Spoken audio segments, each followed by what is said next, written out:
Hi, everyone, and welcome back to Don't Tell Me How to Fan. My name is Josh Albrecht. With me is my pal, John Taylor. John, how we doing? Hey, doing great, Josh. As we were talking about before we started, beautiful day here in Portland, Oregon, 50 degrees and sunny. So Yeah. Usually I'd be like, oh, cool, rub it in. But it was like 35 today in Wisconsin and in Milwaukee, and that was great. I was like, oh, this is awesome. perfect. I went out, took the trash out without having to throw the jacket on for a minute. Immediately thought of baseball. I was like, oh, opening day will be here soon. It's So not soon. even going to be here soon. No, Like, I mean we'll pitchers have and catchers don't report for another couple weeks, right? Yeah. But still, like, just that No, that I hear you. feeling of like, oh, it's not blistering cold today was awesome. And so I was a Yeah. big fan of that.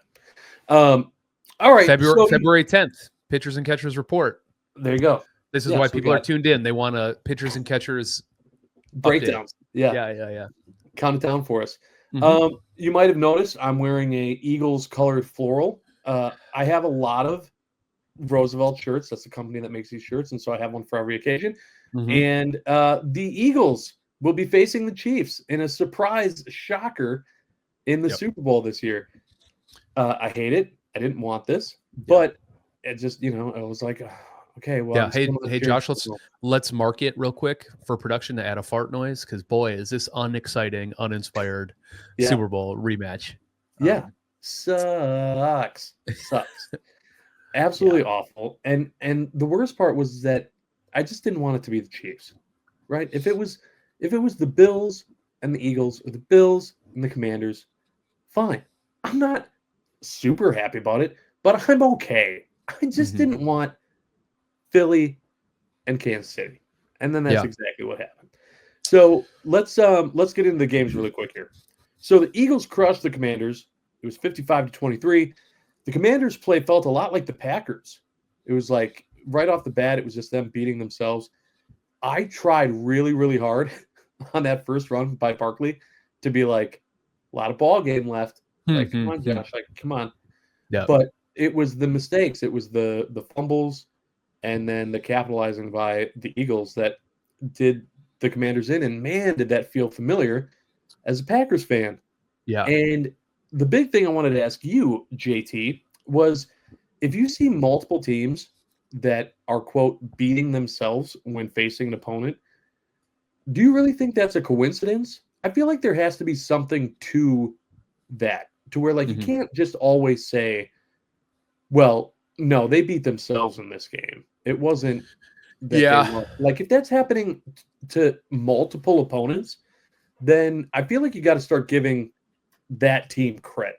Yeah. I think the Eagles, nobody wants the Eagles to go back to the Super Bowl. Selfishly, I have my reasons for not wanting to because I just like I don't know what it is with the NFC's obsession with or unwillingness to give the Eagles credit. I don't know if it's because of Nick Sirianni's first press conference as a head coach. Man, did he sound like a dummy? And then they went to the Super Bowl and they had a down year last year when they got both of their coordinators sniped. And then, he comes back this year. Also, they lost like 6 games in a row. They like barely squeaked into the playoffs. Like it wasn't unwarranted, but this Eagles team by and large has remained the same ever since Nick Sirianni became the coach. And I don't know if it's the way Jalen Hurts plays. People don't think he's like really worth it. It's why he only got $50 million a year. This isn't exactly your question, but I'm saying all that to say like the Eagles are a way better football team than I think the average NFL fan wants to give them credit for, And so to answer your question more directly, yeah, you have to give them credit. I mean, you could also come out and falter and play bad football, or you can dominate the Commanders in the NFC, a division opponent, by 30 points, and it was like pretty close until it wasn't, going into halftime, they were only up by 1 point. It was 13-12. And then they're only up by 1 out of the third. I was like, oh, and then, I mean, just a slew of turnovers make it almost impossible for the Commanders to do anything. I will say it's no surprise to me that the Eagles look so good against the Packers and the Commanders because and this is that thing you don't love, but we're talking about like youth and inexperience, right? The Commanders had no business being in the playoffs this year. It's their first time being in the playoffs in a very, very long time. Probably, I think we're talking like over 20 years. And I think it's like, especially in the quarterback position, you see, at this point, I think that they were in the playoffs more recently than that. Didn't Heineke get him there? Ooh, you're right. It might have. and then they lost. That happened. Yeah, you're right. It probably wasn't 20 years. But it's been a long time since they've had any sort of playoff success. They didn't make the AFC play. They're the NFC Championship. That's for sure. Yes. Yeah, maybe the stat I'm thinking of the last time they went to the NFC Championship was 1992 during the 91 season. That's which is the year they won it all, I believe. Yeah, they beat the Lions 41-10. So, anyways, that's the stat I was thinking of. I think you're right. At some point, the better team just needs to get their flowers, and I think that's the Eagles.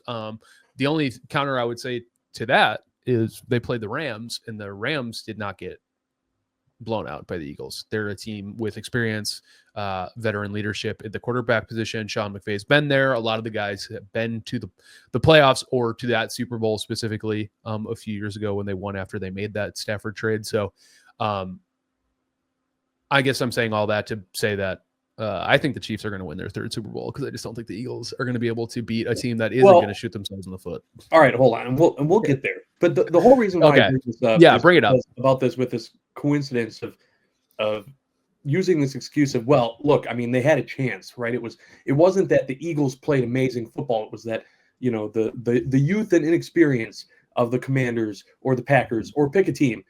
These were the mistakes that were made that allowed them. It wasn't that the Eagles played well.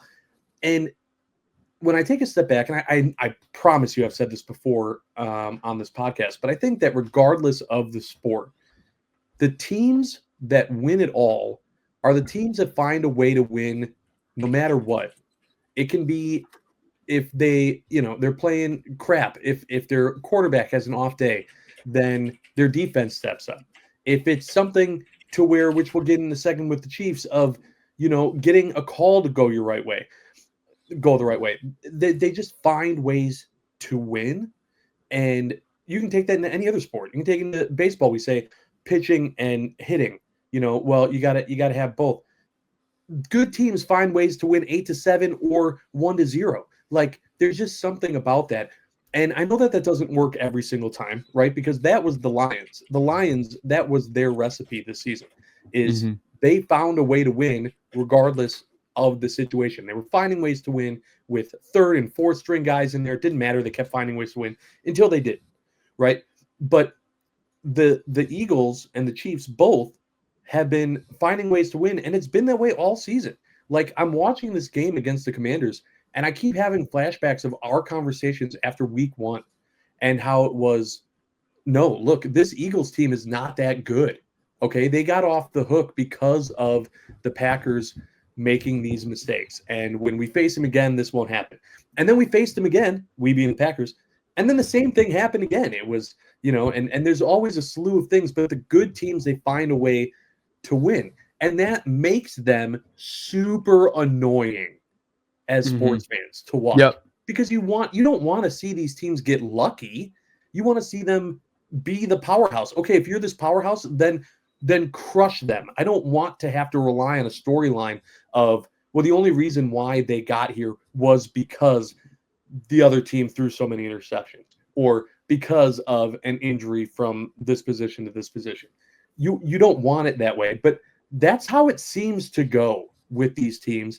And I mean, people were primed for that with the Chiefs. Yeah. And going into that game, so the Chiefs beat the Bills 32-29. That game was a great game. I don't know that anyone expected it not to be. I feel like every single time the Chiefs have played the Bills in the last however many years, I mean, it's been a classic game.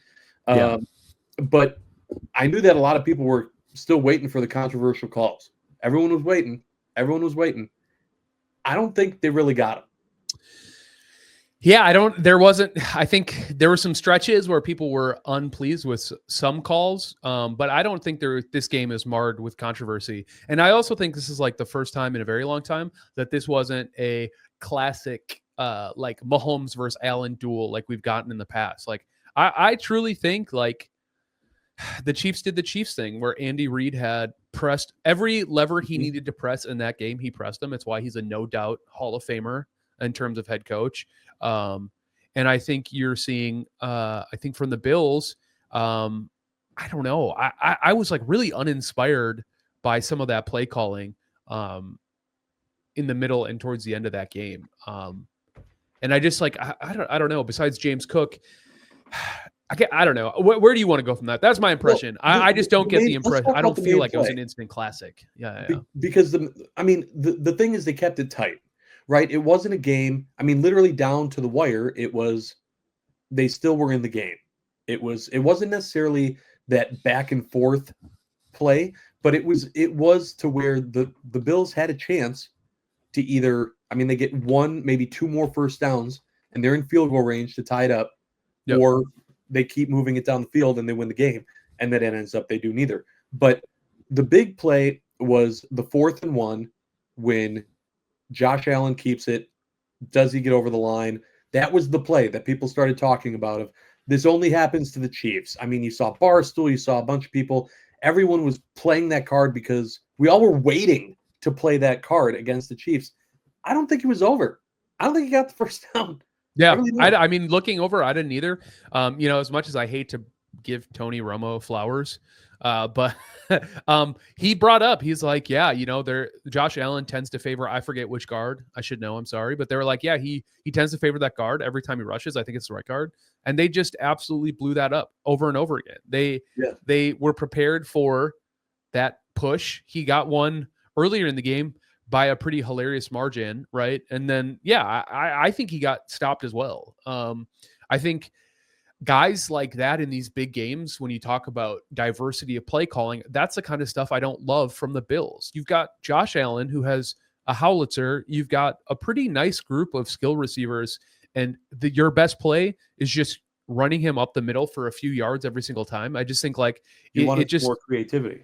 Yeah, it just seemed a little scared to me. And then you look at like what the Chiefs did to end that game, where they got that little flat route by Xavier Worthy off like the faux pick rub. But these are all man beater routes. They knew what they were going to be facing, and they did enough distraction and disguising out in the middle to get that little leak, and it was perfect. So it's just like, this is what we're talking about when we talk about it. It's, and youth and inexperience could also be at the coaching position. Like, listen, I know that is it McDermott? Yeah, Sean McDermott's, they've been here for a long time, but it's like, this is the difference between a great coach and a good coach, and I just think like, I just would have liked to have seen more. You have James Cook there. Like, what are some of the more interesting things? And I get it. Like, they called like Josh Allen the prototype, right? Like when you're talking about building a quarterback in the lab, you want him to be the height and weight and move with the speed that he does, and the willingness to take punishment in the quarterback's position to like try to win a game. But yeah, I just like, I just didn't love it. I don't know. No. This isn't riveting analysis. I agree. I agree with that, and I also was surprised with how Josh Allen handled that too. If Josh Allen doesn't keep under his arm and then turn his back towards it, I think he gets the first down. The ball just needs to cross that line, that imaginary line. He did. I feel like his back did, his head did, but the ball didn't. And I was just like, that's weird. Like, this isn't the first time you've done this 1,000 times. What, the whole thing just seemed weird, and it was like, of course, because it's the Chiefs, like, so it just works out that way. And credit to the Chiefs, but I hate it because you know what, I only hate it because of Mahomes too. I had someone, so way back in the day when I was doing a morning show, I used to call Tom Brady the LOAT, not the GOAT. He was the LOAT. He was the luckiest of all time. Because, he has stats, but winning those big games, very rarely should he have been the MVP of those games. Yeah. And people were like, if he's the LOAT, Josh, what's Mahomes? And I said, annoying. He's just annoying. It's not that he's getting away with, these other people helping him out and that he's just being mediocre in these championship games. He's still being Patrick Mahomes. It's just annoying watching him play. And then when the trying to get the extra penalty when he's close, scrambling out of bounds, and it's just that type of crap that pisses me off as a fan. Yeah, I hate seeing that, and I only see it from Mahomes. Yeah, I mean the Chiefs organization in general. I mean they're definitely known for. Hey, they're not breaking the rules, but they are going to butt right up against the line of like what should and shouldn't be allowed. And I think like clearly, and also it's like when you got an ex-player like Tom Brady talking about how he thinks that like what Mahomes did in that playoff game, the scrambling stuff at the sidelines to like get that penalty. He's just kind of like, this isn't in the spirit of like why we're trying to protect quarterbacks. Like they can't turn into willing runners and then abuse the rules like that. So it's like, we will probably see some sort of rule change, I think, probably after this year because of the success in which Mahomes and the Chiefs have done. But Patrick Mahomes is incredibly talented. And so it's like, it's frustrating. Right. It's annoying because it's like, why this is the stuff we're talking about instead of like the fact that like he's like the perfect mix of like Aaron Rodgers and like Tom Brady in terms of like being able to win and like insane arm angles and stuff like that. And, the Chiefs are in an interesting spot because clearly they have let a lot of talent leave the building. They have a great culture and they find ways to win. And if you just keep finding ways to win, it goes from being lucky to being like commonplace. And I think that's kind of like where we're at. Like, I have this down as like a stat, but it's like, as of yesterday, the Chiefs have won 17 consecutive games decided by one score or less. That's absurd. The previous record was like 13, I think. And so they're still like smashing it. I don't, it's just, it's incredible.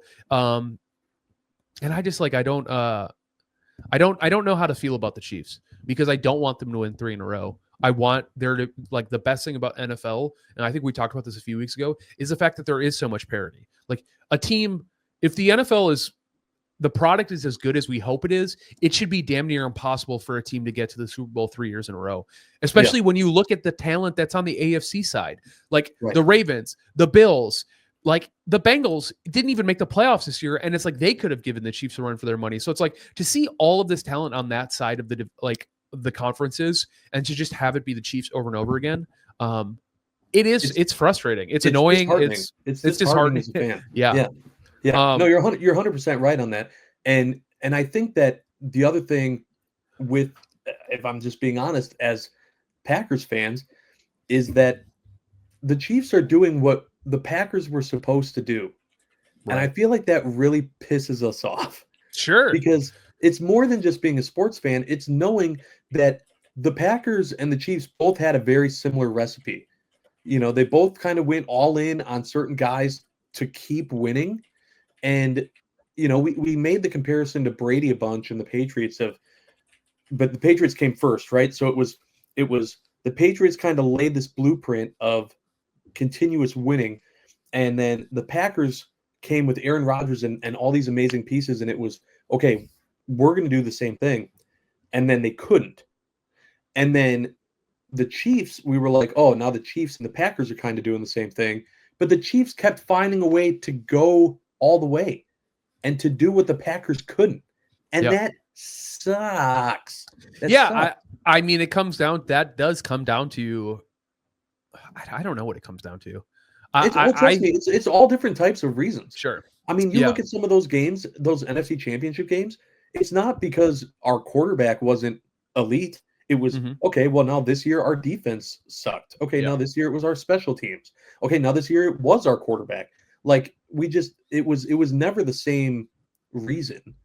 It was just, and that's what I'm saying. The great teams always find a way to win. Doesn't matter what it was. And that's what Mahomes and the Chiefs always do. And that's why I'm praying, and it's so hard to just even say this, but that the Eagles win this thing. Yeah. Look, I'm not saying that I think it's going to happen, but I also didn't think that the Chiefs were going to lose to Tampa Bay either. And so in the Super Bowl, however many years ago. Sure. And so I know it's going to happen. Yeah, it definitely can. I mean, listen, I think if any team has the ability to, I think it's the Eagles, simply off of the strength that, like, I don't know if there's anybody in the league who can actually stop Saquon Barkley. And if the Eagles can get him involved early and often, I don't know if the Chiefs will actually, I just don't know if you're going to get all of the exotic Spagnuolo blitzes if you're getting Saquon 4 or 5 yards per carry, right? Like just first downs, and Jalen Hurts can run. So, Allen isn't a scrambler, right? He's like a power runner. So it's like there is enough stuff going right for the Eagles that I think they could potentially do it. I said it earlier. I don't think there is a single NFC team good enough to beat. I don't think there was an NFC team good enough to beat any of the teams in the AFC, the top three, as in like the Bills, the Chiefs, or the Ravens. And I'm just not at a point where I feel like I can say that the Chiefs won't win this game. But I really like Saquon Barkley. I think it's awesome. I always thought he was an awesome guy. I think he's like a great runner, obviously. He could have made a lot more stink and waves with the Giants organization. He was a class act there. So it's like, as much as I don't hate the Eagles as much as I think other people do, or I used to, thanks to 4th and 26 in 2004. But, right now I would say, like, if the Eagles were to somehow turn it around, I'd be very pleasantly surprised, just simply because I think Saquon Barkley ate crow as a Giant in a terrible organization. So it's like, good for him, truly. So we'll see. Yeah. I mean, obviously we have 2 weeks. We don't need to really like lock in a score prediction. You never know in terms of like injuries or what's going to shake loose, but it looked like both teams got out of their games relatively unscathed. Right. And so if that's the case, hopefully we are seeing a clash. I think this Chiefs team, and they said this last year too, they feel the most gettable, but man, Xavier Worthy is one hell of a player. Last year they were saying they don't have any wide receivers to really throw the ball to, and it's like you really do kind of got to worry about Worthy. Kelsey's always going to be good for a huge catch, and then Pacheco and Hunt. I mean, they're not great running backs, but they're good enough. They're good enough to open it up for them. But that's what I'm saying. That's why I feel like it's kind of the Patriots, playbook, the recipe, because. It was, okay, if you have great boys up front that are blocking and creating holes, and then you have a superstar quarterback, these guys are finding ways. It doesn't matter who they're plugging in. As long as these guys are okay, then Mahomes makes them look great. This offensive line makes them look great. I don't know that if you put Pacheco on a different team that you're even worrying about the running game. He's not... I think that that's the recipe for the Chiefs has been, we'll focus on our 3 or 4 guys that and then just as a whole, our line will create the rest. Yeah.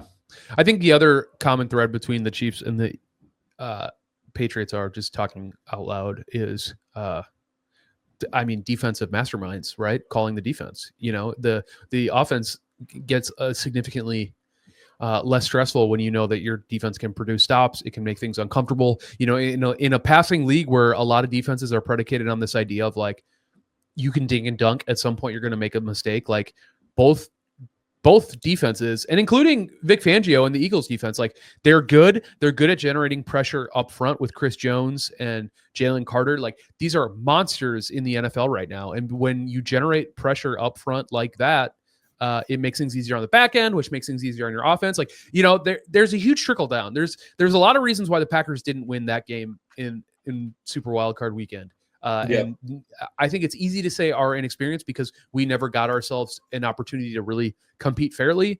And we still got close, but specifically, like, those are the types of things that good teams have. There's a reason why pass rushers are the second highest paid position in the league behind quarterback, because affecting the opposing quarterback matters in a big way. So talking about the Packers, and I saw LaFleur there was a stat about LaFleur. I'm not sure if you saw it, about in his career, the amount of teams that he has coached that the Packers have lost to, that have then gone on to the NFC Championship game. Did you see that? I want to make sure I'm quoting the exact stat right, but I believe it was that the teams that they lost, those Packer teams, that they lost to the team that then would go on, not necessarily to always win, but to go on to the NFC Championship game 4 out of the 6 years. Yeah. Now, on paper, that makes me frustrated as a Wisconsin sports fan, because I feel like forever the Brewers' whole thing was, if you beat, we know that, right? If this was the first year that a team that didn't eliminate the Brewers, or a team that eliminated the Brewers, didn't go on to the World Series. It was like the first time in, 11 years of it happening. But a team's going on to the NFC Championship game. So the thing is, out of those 6 years, there had to have been a few of those years where that was only one game, right? It was whoever the Packers lost to then went on to the NFC Championship game because the Packers would have been the number 1 seed. So, Right. But still, it's just an annoying fact, and it just seems like a classic Wisconsin, like I said, a Wisconsin sports fan thing. Does that make you feel any better or worse when you see that type of stat? I don't know. I'm conflicted because the baseball is like such a different sport. Talking about like the Brewers in relation to this stat, like football, you only get one, right? So it's not a series average. So it's like anybody can get got in the way like the Commanders smoked the Lions. Nobody was expecting that, right? And it's like we see that, the same way the Packers smoked the Cowboys last year by in every sense, everyone thought the Cowboys should have been real like NFC contenders. So do I like it more or less? I don't put too much weight in it. I think because it's like, I guess for me, they were two fundamentally very different teams, right? So it's like the first two, Aaron Rodgers, one was the NFC Championship game against the Bucs, needed to play better. Our stars needed to play better. You can't turn the ball. You can't generate 3 turnovers on Tom Brady and then not win the game with Aaron Rodgers as your quarterback. That's not really a Matt LaFleur stat, in my opinion. They did enough to win that game, and they didn't. The following year, right, they lost. Which one was that? Was that the one? Yeah, 49ers, right? That one, same. I mean, the same kind of deal. And then, the last two are the last two, right? They did the Eagles. They got knocked out by the Eagles this year, and then they got knocked out by the 49ers who went last year. I mean, I don't know. It's annoying. I'll say that. It's fucking annoying. I don't like it, but it's not the fact that these teams are going on to win the Super Bowl. It doesn't surprise me because some type of fans look at it though as a validation of your team, right? If you lose to the eventual champions, then it validates that, okay, you lost to the best team. Yeah. You can't, you can hold your head up higher because you lost. On the flip side, some other fans look at that and they go, that's so annoying. All that means is that could have been us. We get past that one team, then it could have been us. Yeah. I don't know. I guess my podcast non-viewership like driven answer is I'm somewhere in the middle. It depends on the season. Like I think this year it's annoying that we couldn't beat the Eagles because we didn't win against any of the teams that we got losses to in the regular season. I find that very annoying. On the flip side of it, I think it's like loser mentality to try to like validate your season by like who went on to win this, because like you said, like the Eagles got to play the Commanders. If the Eagles had to go play the Lions, if the seeding would have worked out better, who knows? Right. And so you play the what if game, but then it's like, why are you playing what if game when it's positive, but not when it's negative or when it can help? So I don't know. I mean, you might have more feelings about it. Honestly, for as pessimistic as a lot of people like to say, I always looked at it as an optimistic point. Yeah. I've always been like, okay, well, look, they beat us. And then they went and they beat the next guy. And then they beat the next guy too. Well, all right. So it's not like, we laid an egg against this team that then got blown up the next week. I mean, they kept winning after they beat us. So not that it necessarily makes me feel any better, but I've always kind of viewed that point as if I'm going to think about it as an optimistic, okay, this team is still good. We just lost to the best team. Yeah. And that's all there is to it. Speaking of the Packers team, there was some coaching news. Rich Bisaccia. Big play, Rich. Out. No, he's not out. He's in for another.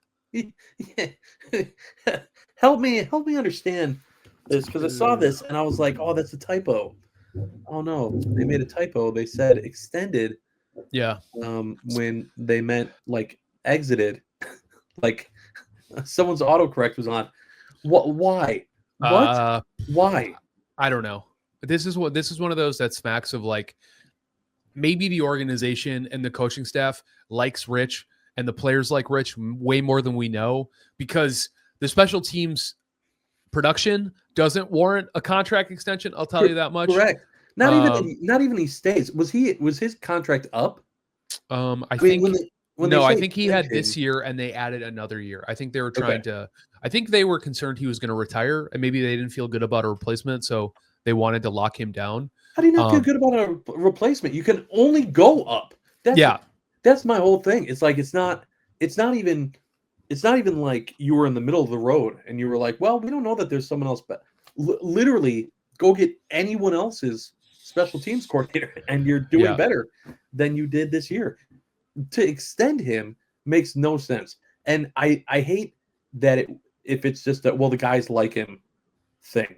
I don't like, I get that you need to have that bond and the players have to blah, blah, blah. But also, like, results are kind of important. And he hasn't delivered, man. I don't understand. I don't get it.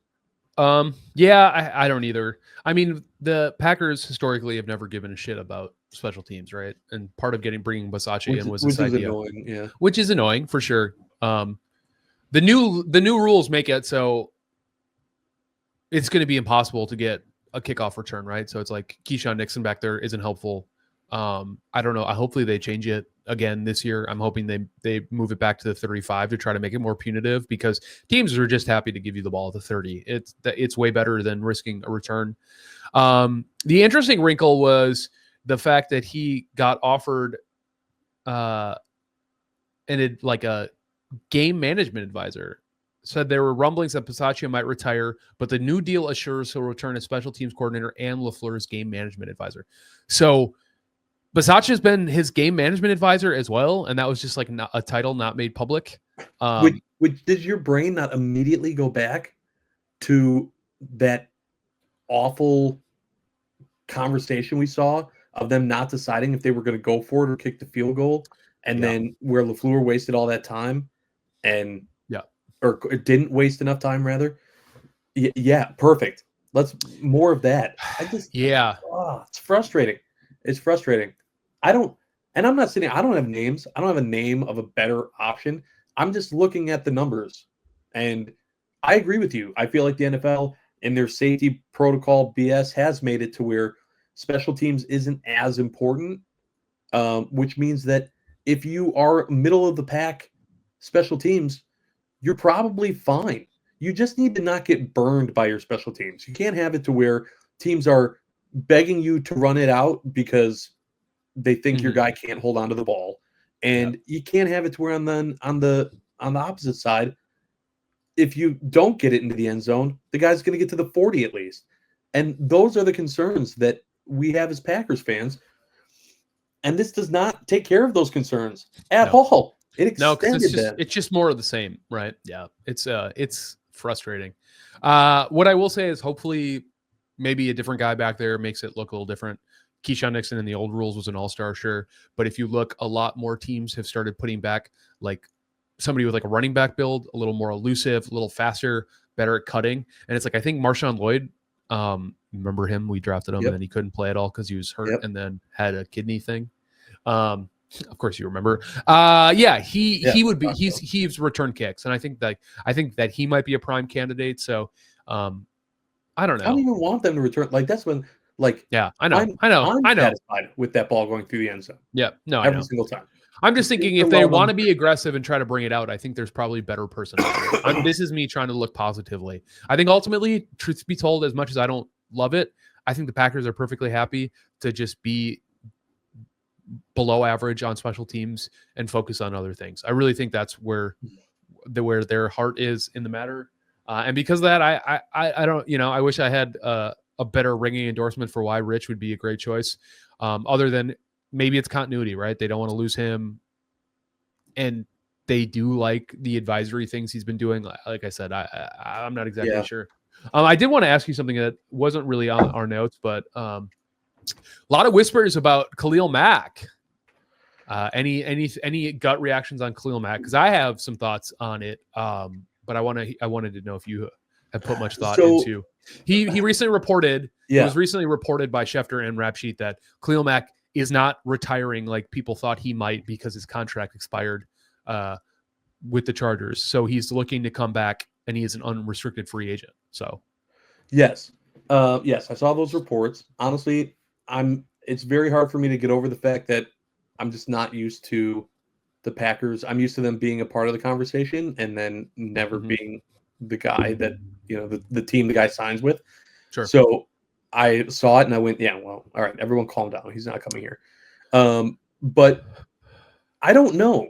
It's a big fat question mark for me on how I feel about it, because I mean, the pass rush was also something that was a thing we talked about all year.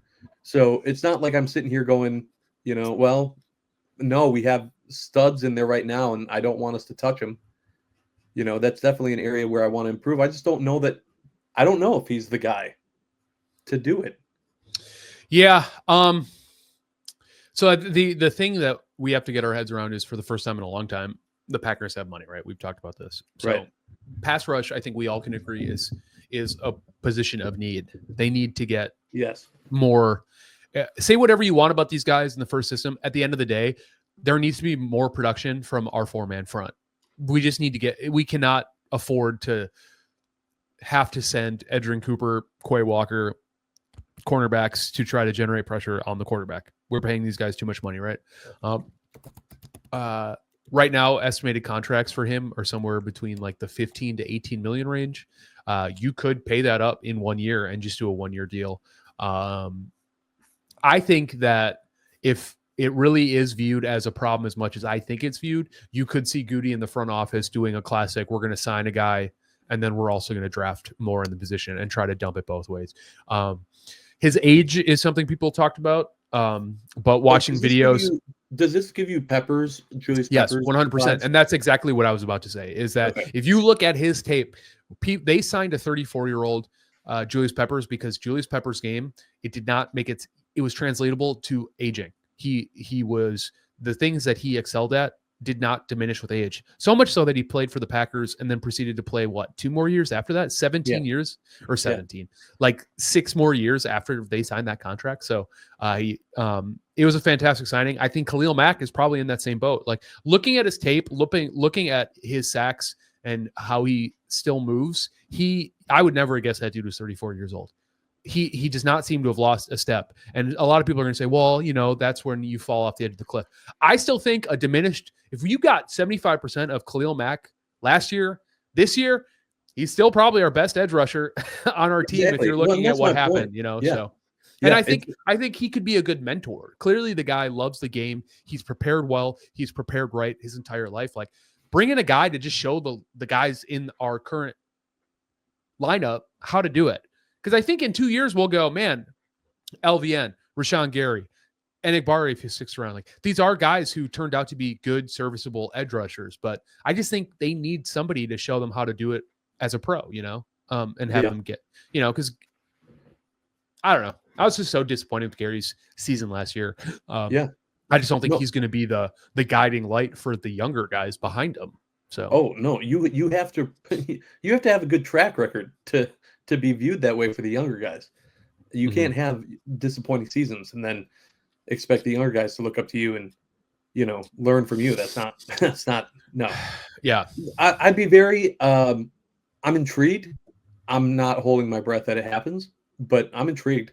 I'd love that. We're going to have a ton of rumor mill stuff with the NFL offseason, but let's talk about the rumor mill with the Milwaukee Bucks.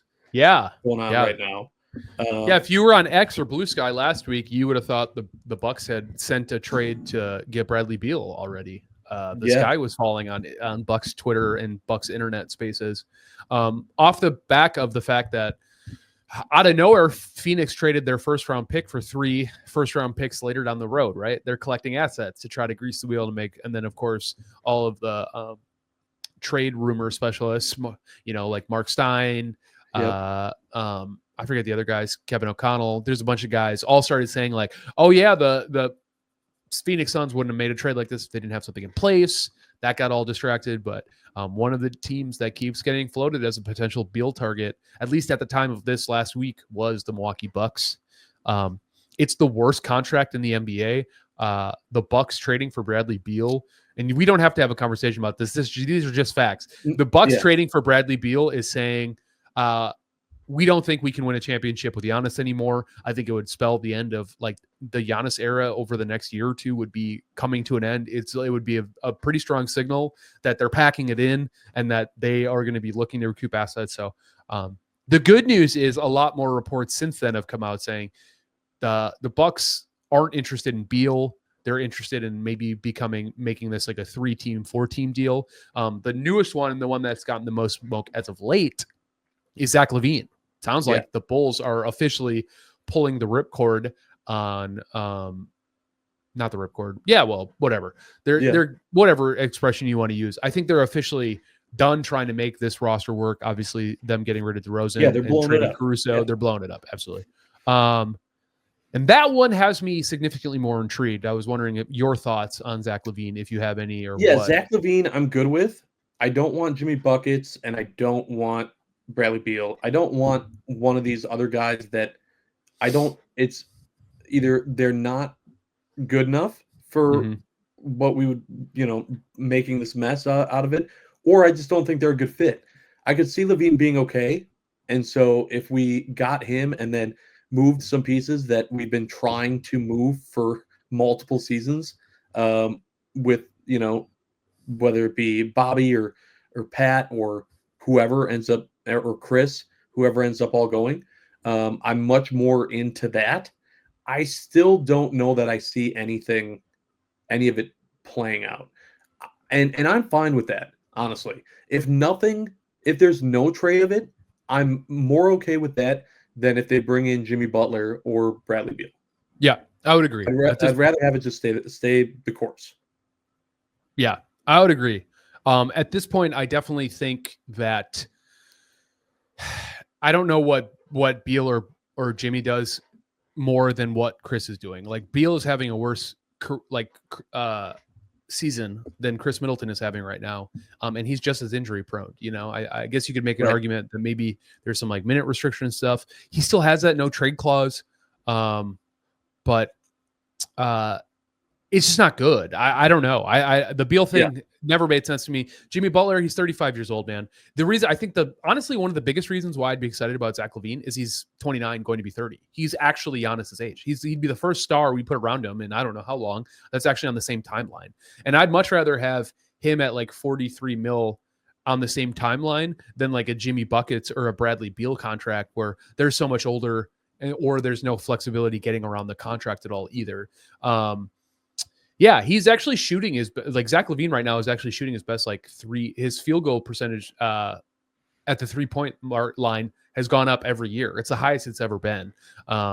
He's just not a superstar, and that's okay. I see people being like, he's never won anything. Like that. Yeah, I prefer that. Yeah, he's a star. Yeah, he's a star in the third superstars. Yeah, in as the third option, I think you would see a revitalized, a reinvigorated Zach LaVine if he was okay with that role. I still think maybe you would even say he still comes off the bench and leads the bench unit. There's all types of these conversations. If the guy really wants to win a championship in the NBA, guess what, man? You got drafted to be a superstar, and you ain't it. But I will say, offensively, he's quick to the basket. He's a slasher. He really offers a lot of things Chris Middleton can't do on 2 surgically repaired ankles. And the other nastier part of this, which I hate because I love Chris Middleton, is they have his medicals. This could be a situation where they are looking to move him right now because it's only going to get worse, or he's going to play out this contract and then they're not going to get anything for him, So any kind of weird wizardry or magic you can do to try to get anything from Chris Middleton might be having to do nothing with who we're bringing back and everything to do with, hey, we got to get out of the Chris Middleton business, which makes me really sad. I think he was on his way. I mean, these back-to-back restrictions, coming off the bench. I mean, he's literally he's coming off the Clippers game, one of the worst games he's ever played, maybe ever. That's not true. He's pretty bad at the beginning, but in the last 5 years, the last 2 years, it was awful. They didn't score. It was bad. It was really, really bad. And I don't want to have recency bias and he didn't play well against the Clippers after all the weird travel stuff, it being 9:30 local time or Wisconsin time when they played, blah blah blah blah blah, all that. But the fact of the matter is, we can't keep trading all of our assets for guys who are younger than or older than Giannis, because Giannis is not a spring chicken anymore. So for me, opportunistically, this feels like one where it's you make this trade, and then a year or two, if it doesn't work, if he rehabs his value enough, maybe you can trade him for some assets or some younger pieces. I think that the NBA is constantly trade all your assets, get a guy, and then trade that guy for all of the assets again. So and keep and then rinse and repeat. I think there are 3 levels of fan when it comes to Chris Middleton. There's the aggressively trade people that are like, we should have gotten rid of him years ago. He's done. What are we doing? Get rid of him.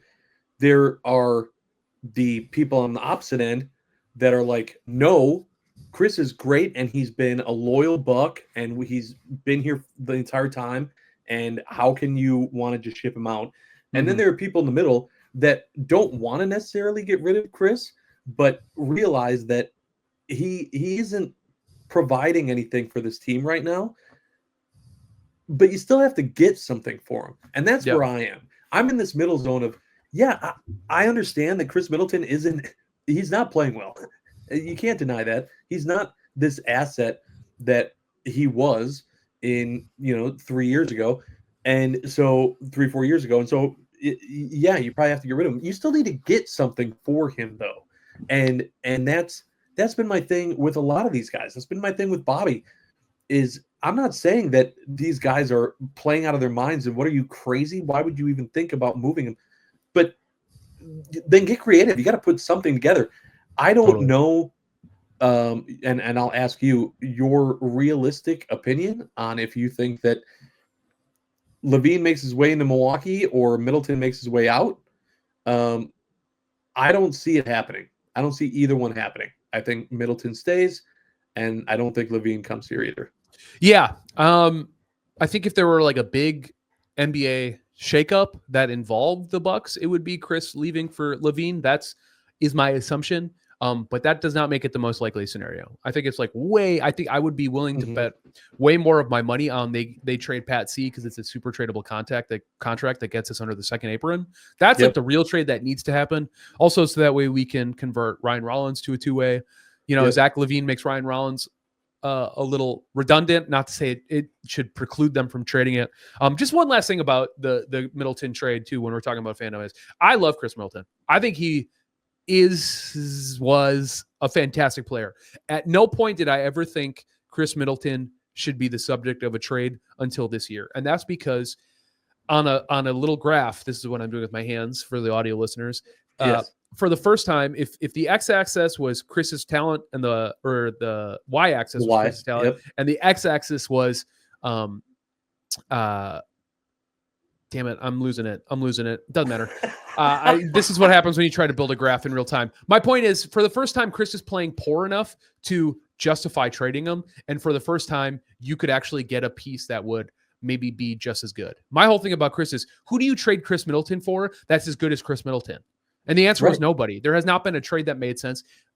Jimmy Buckets, as much as I would hate it, not Bradley Beal, because he's not, or Zach LaVine. Buckets are Jimmy Butler, we should say their real names, or Zach LaVine are the only two players where I go, I don't love it, and I don't love Jimmy Butler's age, but these are the first two players where I go, that is a player that's as good as Chris Middleton. And in some ways I go, especially with how he's playing right now, I'm like, those might be players that are better than Chris Middleton. As of today, Jimmy Butler has been suspended indefinitely after he walked out of a Heat practice where he was informed that he would, Hayward Highsmith is going to be starting over him. So I don't know why you would touch that with a 10-foot pole if you're 100%. Milwaukee. It seems like Phoenix is pretty on board with trying to get him in there. And so hopefully we can just play facilitator.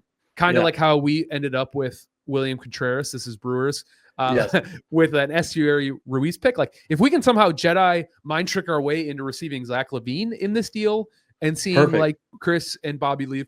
The other issue is that a lot of these trades don't have these like bigger trades involve Bobby leaving with us not really receiving a big man in return. And as we were shown by the Clippers, Brook Lopez cannot play 35 minutes against a small team.